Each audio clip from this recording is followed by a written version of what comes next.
कपड़े धोने वाली बहू। शादी के पहले से ही विभा को कपड़े धोने का बड़ा शौक था। कभी नल के नीचे तो कभी तालाब के पास। अरे मेरी नीली वाली लुंगी नहीं दिख रही है। विभा की अम्मा, कहाँ रखी है लुंगी? अरे वो तो विभा ने परसों ही धोकर रखी थी आपकी अलमारी में, देखो वहीं होगी। वो ना मैंने आज धो दी, मुझे लगा कि गंदी हो गई होगी। अरे कैसे गंदी हो गई थी? उसे तो मैंने पहना भी नहीं। हे भगवान, इस लड़की के कपड़े धोने की आदत से परेशान हो गया हूँ मैं। जितना तो घर में राशन नहीं आता, उससे कहीं ज्यादा डिटर्जेंट पाउडर का खर्चा है। इसकी शादी करवा दो, शादी जाए अपने घर में ही करे काम, फिर चाहे घर के कपड़े धोने हो या पूरे गांव के। हाँ ठीक बोल रही हो, देखता हूँ मैं कोई लड़का। वो दिन भी आ जाता है जब विभा को देखने लड़के वाले आ जाते हैं। लड़की मुझे अच्छी लगी। होने वाली सास कहती है, बेटी अगर कुछ पूछना है तो पूछ लो। वैसे तो हमारी लड़की बहुत ही शर्मीली है, जो बोल दो वो मान लेती है, इसे क्या पूछना होगा। अरे कैसी बात कर रही हो माँ, मुझे इन लोगों के घर रहना है, सवाल तो कई है। हाँ हाँ बेटा, पूछ लो ना, क्या पूछना है। आप लोगों के घर कपड़े कौन धोता है? सास का मुंह बन जाता है। देखो, अगर तुम ये कहना चाहती हो कि तुम्हें कपड़े धोने नहीं आते तो सुन लो, कपड़े मैं ही धोती हूँ, लेकिन तुम्हारे आ जाने के बाद मैं रुमाल तक नहीं धोऊंगी। अरे चुप रहना भाग्यवान, बहू बेचारी घर आई नहीं, उसे डराना शुरू कर दिया। वो क्या है ना बिटिया, अभी तक तो ये कल्लू की माँ ही धोती थी, लेकिन अब तुम्हारे पापा तो दहेज में वॉशिंग मशीन देंगे ही। तभी विभा की माँ बोल पड़ती है, सवाल भी पूछा तो क्या। वैसे भाई साहब, मशीन की तो फिर भी कपड़े धोने की कैपेसिटी होती है। मतलब जो बिटिया दे रहे हैं ना विभा, इसे कपड़े धोने का बहुत शौक है। ये आप लोगों के क्या, आस पड़ोस गांव मोहल्ले सबके कपड़े धो दे और उफ तक ना करे। बाहर देखा नहीं आपने कितने कपड़े सूख रहे हैं? सब हमारी बिटिया ने ही तो धोए हैं। बस भी करो ना माँ, शर्म आ रही इतनी तारीफ सुनकर। और तो और एक दाग निकाल कर दिखाओ तो मान जाऊं। हाँ अच्छा, माफ करना बेटा, मैंने गलत समझा। हमें तो रिश्ता बहुत पसंद है। और ऐसे जुड़ जाता है रिश्ता कपड़े धोने का शौक रखने वाली विभा का। उसकी शादी हो जाती है कोयला फैक्ट्री में काम करने वाले कल्लू के साथ। शादी के बाद अचानक विभा चिल्लाती हुई सास के पास आती है। सासू माँ, अरे सासू माँ कहाँ है आप? ये तो धोखा है, धोखा दिया आप लोगों ने मुझे। इसे ससुर के चक्कर के बारे में पता चल गया। अरे तो उसमें तुझे क्यों धोखा मिला है? अरे नल में पानी नहीं आता, कपड़े कैसे कब धुलेंगे? अच्छा, तू पानी नहीं आ रहा उसकी बात कर रही है। तो आपने क्या सोचा? कुछ नहीं।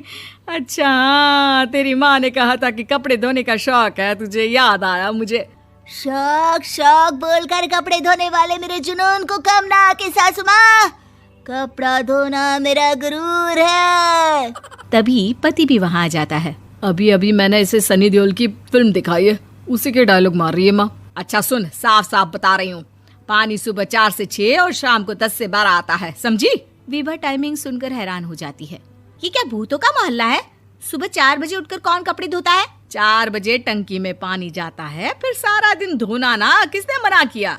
अरे कैसी बात कर रही हैं? 200 लीटर की टंकी में कितने कपड़े धो लूंगी मैं? सुबह ही उठ जाऊंगी मैं। अब क्या था, विभा सुबह 4 से लेकर रात के 12 बजे तक कपड़े ही धोती रहती। एक रोज सास पड़ोस से निकलकर कहीं जा रही होती है कि साथ वाली कहती है, हाँ कल्लू की माँ, जरा ये बताओ कि 2 साड़ी है, 2 ब्लाउज और एक पेटीकोट और एक नाड़े वाला लंबा कच्छा।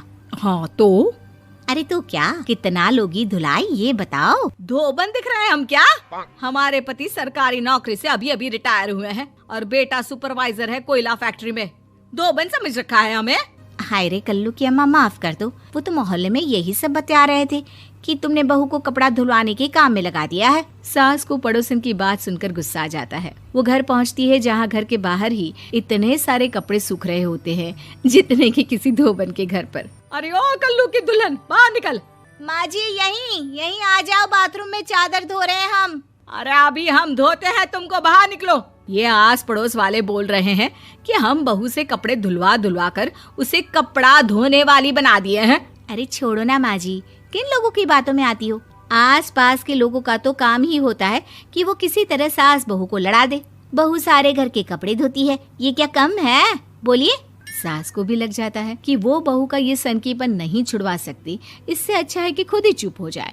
एक रोज सास और बहू मंदिर जाते हैं, जहाँ सास की साड़ी वहाँ खड़ी भीख मांगने वाली से मिलती है। माँ जी क्या बात है, आपकी साड़ी उस भिखारन से कितनी मिल रही है ना? हाँ हाँ देखो तो, दोनों की साड़ी मिल रही है। क्या बात है कल्लू की अम्मा, तुम खुद को तो अफसर की बीवी बताती हो और ऐसी सिंपल सी प्लेन साड़ी पहनकर घूमती हो। सिंपल और प्लेन नहीं है ये साड़ी। तो क्या सोने के धागे से फूल बने हैं?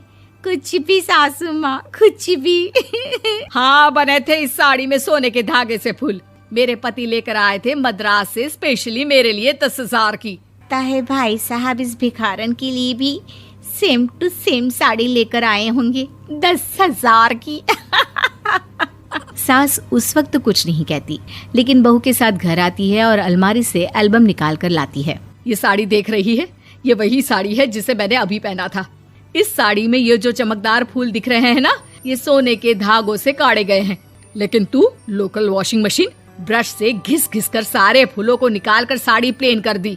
मुझे माफ कर दीजिए सासू माँ। और तो और, जब मैंने तुझे तेरी गलती के लिए कुछ नहीं कहा, लेकिन तूने तो सबके सामने मेरा मजाक ही बना दिया। क्यों? बहू को समझ में आ जाता है कि अब से उसका कपड़े धोना बंद।